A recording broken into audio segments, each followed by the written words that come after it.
Hello and welcome to Volusia Magazine. I'm Amber Osman. In this week's episode, we have details on the county's summer camps. The airport is thanking the community for its support, and the Department of Health is opening a pair of locations for vital statistics. Later on in the program, Joanne Magley talks with Michael Brothers from Volusia County's Marine Science Center. Those segments and more coming right up on Volusia Magazine. I hope you stay tuned.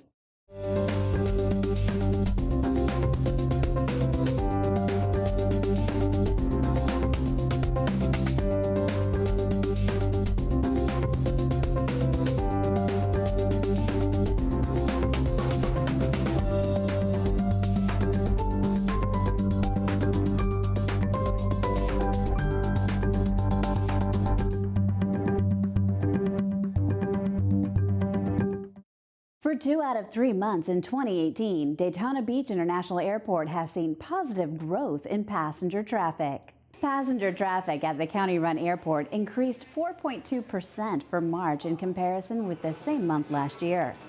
During the month, 72,957 passengers flew in or out of the county-operated airport compared to 70,023 passengers last March.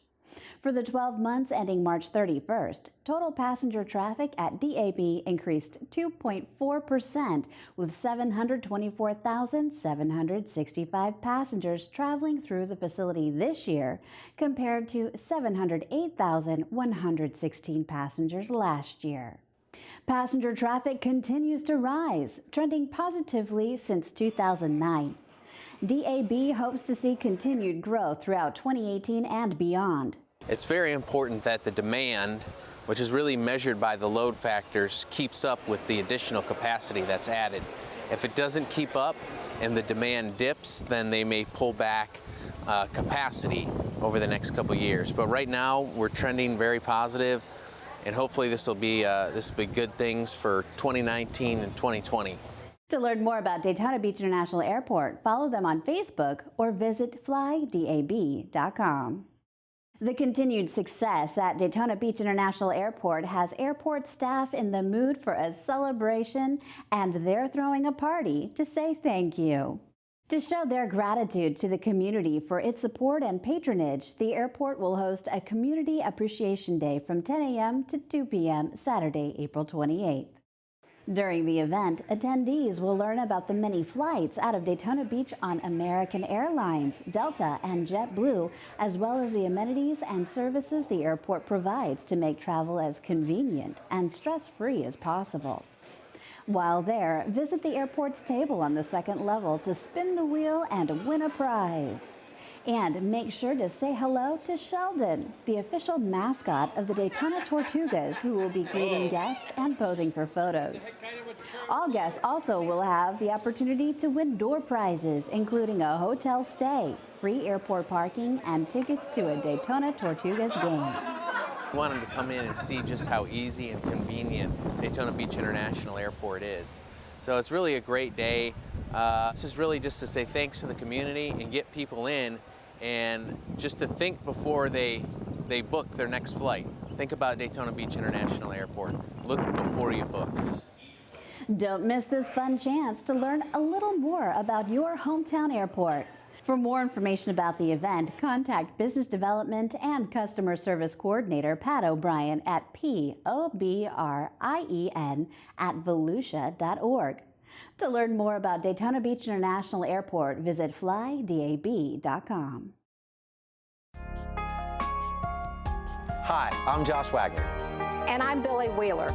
During the planning stages of the Tomstead Veteran Memorial Bridge, people voiced their desire to have a Veterans Memorial Plaza on the northwest side of the bridge. The Veterans Memorial Plaza will create a special place in our community for people to reflect and connect with our fallen heroes. The proposed concept for the new Veterans Memorial Plaza is estimated to be a $1.2 million endeavor. Your donation will help us create a special place in our community in which we can honor Volusia County veterans from all military branches and military conflicts. To help fund our Veterans Memorial Plaza, visit veteransmemorialbridge.com or call Volusia County Accounting at 386-736-5933. We appreciate your support to create this lasting memorial for those who have served and continue to serve our country.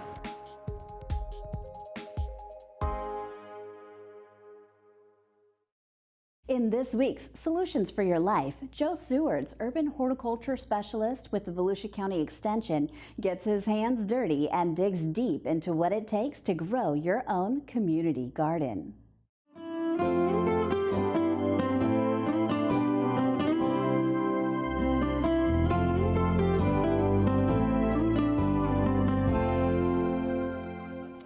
Hi, I'm Joe Sewards and welcome to Solutions for Your Life. In the last episode, we talked about creating a community garden in general. Now I'd like to talk about some of the specifics of creating a community garden. There's a lot to remember, and probably more than I'll be able to cover in this segment, but I do want to go over some of the high points. Whenever you're thinking about creating a community garden, first of all, you got to make sure you have space. How many beds do you want to have in your community garden, just to start with?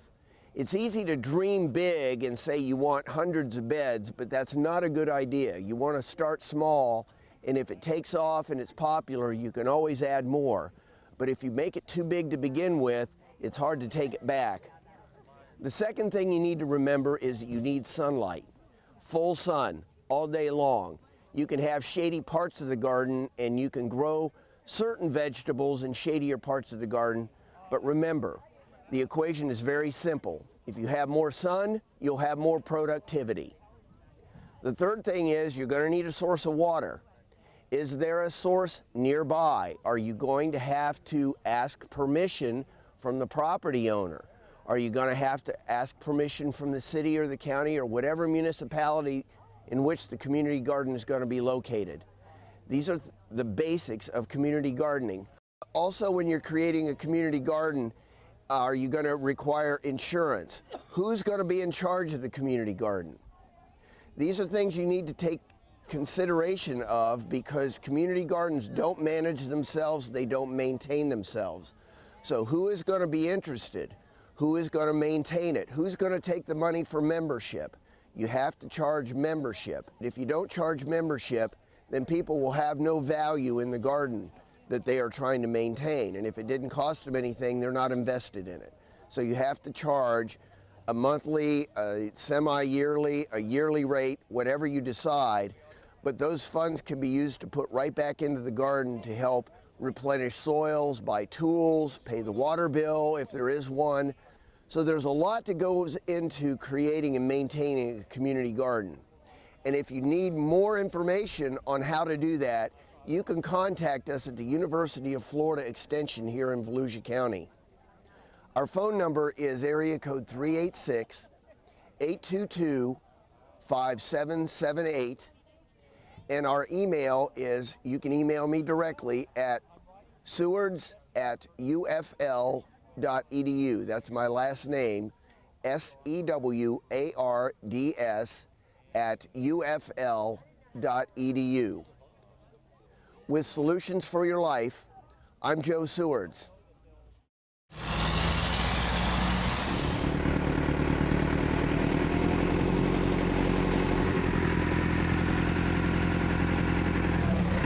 Come on back.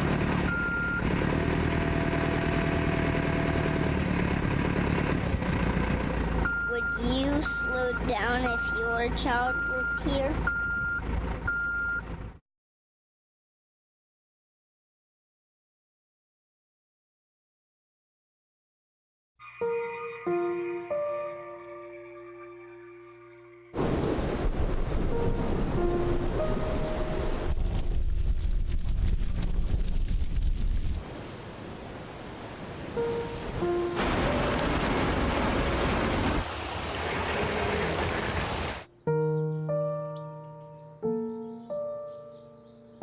Don't wait. Communicate. Make your emergency plan today. Volusia County residents have 2 new locations where they can request certified Florida birth and death certificates. Recently, the Department of Health in Volusia County began offering the services in New Smyrna Beach and in Orange City. The new Vital Statistics locations create full-service offices at 3 Department of Health locations in Volusia County. The offices are in Daytona Beach at 1845 Holsenbach Drive, in New Smyrna Beach at 717 West Canal Street, and in Orange City at 775 Harley Strickland Boulevard. With these 3 full-service locations around the county, Vital Statistics services at the DeLand office on West Rich Avenue have moved to Orange City. Vital Statistics services for Florida-issued certificates are available Monday through Friday at each of these locations. However, if you're not able to make it into an office, certificates also may be ordered online or by mail. Just visit volusiahealth.com and click on Certificates. Marriage and divorce certificates are available from the Volusia County Clerk of Court and the Florida Department of Health Bureau of Vital Statistics. For more information on requesting Florida-issued birth or death certificates, please call the department at 386-274-0614 or log on to volusiahealth.com. Are you looking for activities to keep the kids busy over the summer vacation? Volusia County may have the perfect cure for the summertime blues. Kids can laugh and learn during the county's summer camps, which will be held at 14 locations stretching from Oak Hill to Pearson. The adventures range from traditional summer camps at local schools to nature-themed camps at the Lyonia Environmental Center. The county's Parks, Recreation, and Culture Division is offering 8 weeks of supervised activities, games, field trips, and arts and crafts at 14 local schools, parks, and community centers. Registration will be held at each site on Saturdays, May 12th and 19th, and the camps will kick off June 4th. The longest running recreational program that Volusia County has offered. It's been operating over 30 plus years. So some of the trips that we take, we go bowling, we go to the theater, we go skating, we also go to the water parks, we go to the beach. We do a lot of fun things even on our stay back days. We're trying to keep the kids active, having fun. I mean, that's really what we want to do, is we want them to have fun during the summer program. At Lyonia Environmental Center in Deltona, children can experience the natural wonders of Volusia County through guided hikes, live animal encounters, and environmentally themed games. They'll make arts and crafts and learn how they can help protect the environment during classroom activities and strolls through the scrub habitat at Lyonia Preserve. So each week is its own separate unit, its own separate entity. We have an orientation every Monday, go over the rules, all that stuff, and then every Friday we do our sort of graduation ceremony where we give campers certificates, and they have their families come for some refreshments and hands-on activities, and the campers get to teach them what they learned that week. And since each week is separate, it's great for those campers that are return campers because it's not the same thing every single week. They get to learn something new and do something new each time they come. For more information about Volusia County's summer camps, you can visit volusia.org/camps.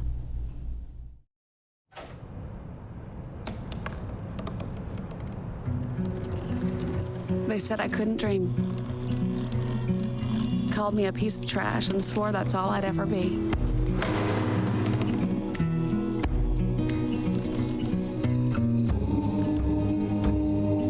Said a bottle couldn't see the ocean.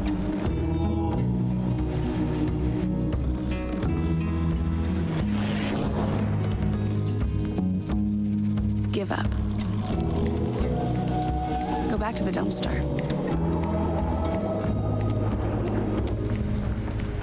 But I didn't listen. I made my way.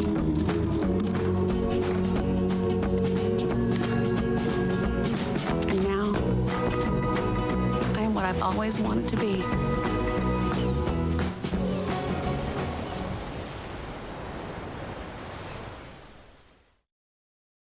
And now let's join Community Information Director Joanne Magley in the studio with her guest, Michael Brothers, manager of the Marine Science Center.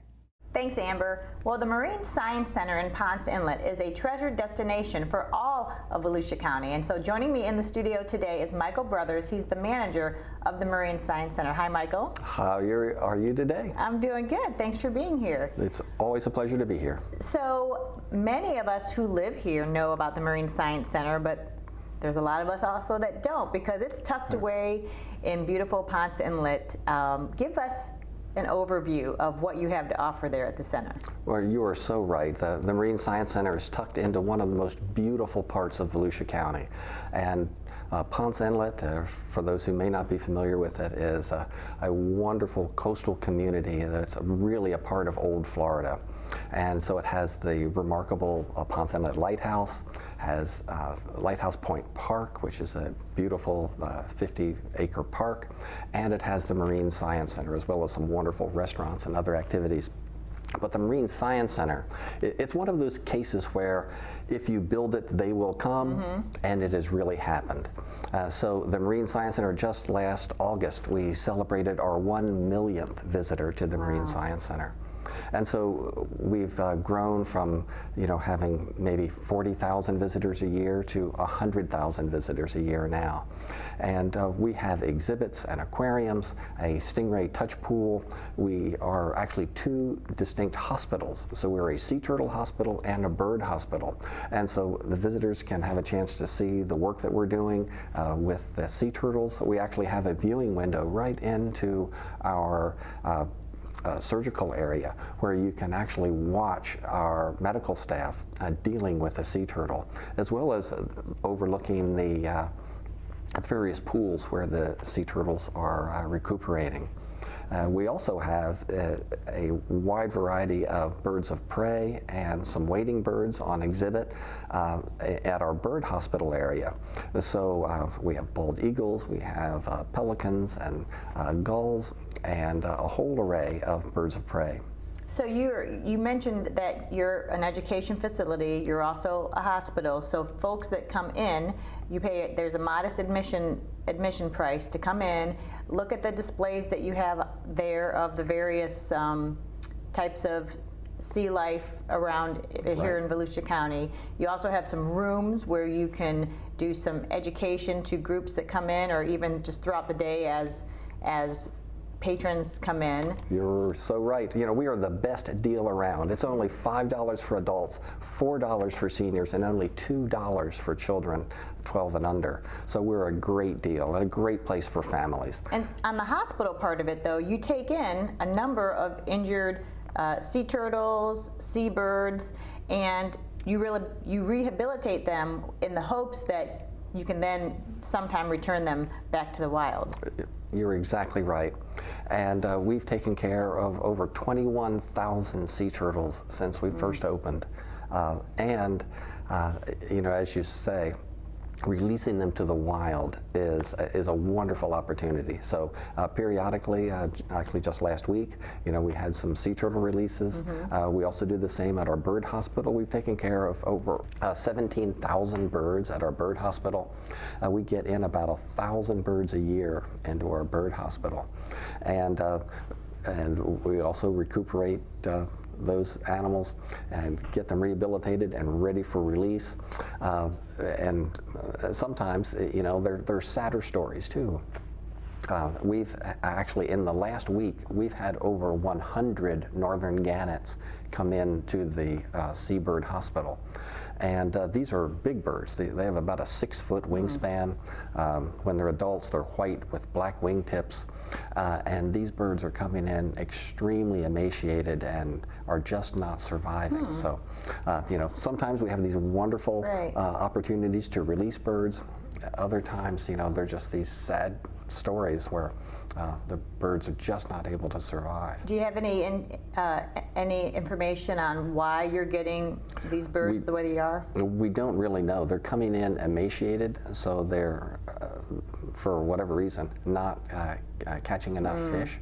And these are plunge divers. They dive from heights of up to 60 feet and dive straight into the water. These are birds that live just a little bit offshore, a few miles offshore. You can see them from the beach. Occasionally they're in the inlet. There have been a number inside the inlet lately, but they're basically offshore birds. Okay. Well, you have an event that you do every year, the Turtle Day at the Marine Science Center. And, we do. And this year is coming up in just a couple of weeks. Turtle Day is a free event, so tell people what they can expect if they come to Turtle Day. Yeah, not only are we a great deal when we charge, but it's hard to beat Turtle Day when we are free to the public. So Turtle Day is it's a public educational event. It's a chance to have the Marine Science Center available for anyone to come and see the work that we do with sea turtles especially, but also with our bird hospital.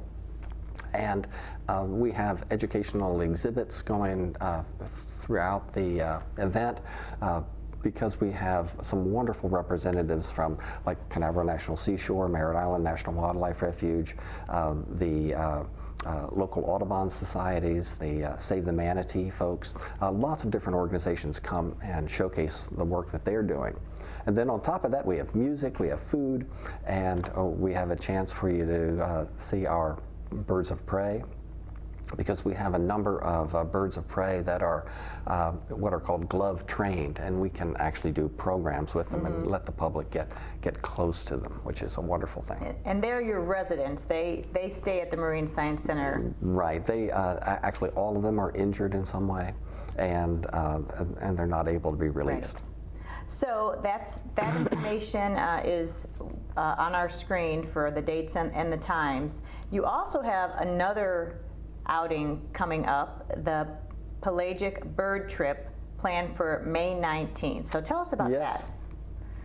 Well, the Marine Science Center runs the only opportunities in the state of Florida to get out to the Gulf Stream to see the unique bird life that's out in the open ocean.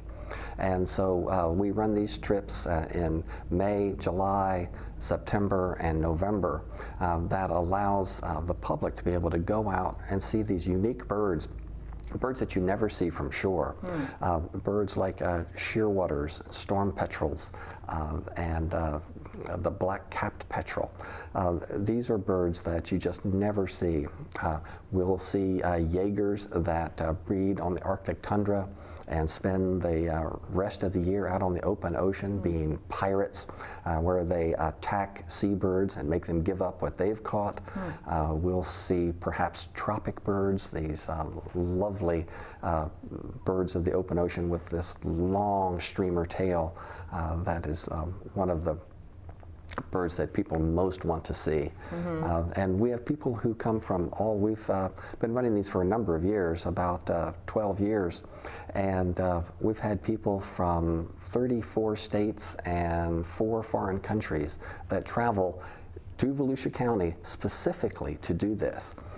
So that it's an ecotourism opportunity that is unique to the Marine Science Center and to Volusia County. So how can people find out about signing up for that bird trip? And what does pelagic mean again? Open ocean. Okay. So these are the birds of the open ocean. And actually you can just go to our website, which is marinesciencecenter.com. Okay, so before I let you go, I want to let people know that this is your last interview with Volusia Magazine. That's true. With the county, because unfortunate for us, but I guess fortunate for you, you get to retire here very soon. And you've been, how long have you been at the Marine Science Center, and what are some of your fondest memories of being the manager there? Well, I've been, it's been nearly 14 years I've been at the Marine Science Center, and it's been an extraordinary opportunity, not only to have touched virtually a million people through the educational programs and to hopefully make people better stewards of our marine environments and appreciate the incredible diversity that we have right at our doorstep here in Volusia County. But also it's been incredibly rewarding to work with all this wildlife, to have a chance to make a difference. You know, it's basically whether or not it's one family at a time, one sea turtle at a time, or one bird at a time, we make a difference. And it's been my pleasure to get to participate in this. Well, it's always been a pleasure interviewing you, and I have a feeling that you're not necessarily going to be too far. Well, I'm still staying here, so. Right, right. Well, good luck on your future endeavors, and again, how can people just learn more about the Marine Science Center? Well, we have a website, marinesciencecenter.com, and that's an easy way to get to know us, and Also have a Facebook site with our Friends of the Marine Science Center. And the Friends of the Marine Science Center are really the fundraising arm that lead the charge in raising funds for special events or just extra needs that the center has. You are so right. The Friends of the Marine Science Center is a 501c3 private nonprofit support arm for the Marine Science Center. And so that gives us a wonderful opportunity to apply for grants, to work with foundations, and just general donations to get support for the work that we do that helps to augment what the county provides. All right, well, here's to another successful Turtle Day, and good luck on your bird trip coming up too. Michael Brothers, the manager of the Marine Science Center, thanks so much for being our guest today. My pleasure. Amber, back to you. Thanks, Joanne, and thank you too for watching Volusia Magazine. If you have any questions about the show, you can feel free to give us a call at any of the numbers you see listed here, or you can log on to volusia.org and click on the News tab at the top of the screen to find us. Incidentally, you can find the County Council's meeting calendar there too. In fact, you can use volusia.org to find out about meeting dates, workshops, topics of interest, activities, and how you can become involved. And we hope you won't forget to listen to Volusia Today. That's Volusia County Government's weekly public radio broadcast. Volusia Today airs every Tuesday, Wednesday, and Sunday mornings on the local radio stations you see on your screen. For Volusia Magazine, I'm Amber Osman, and I hope you have a wonderful evening.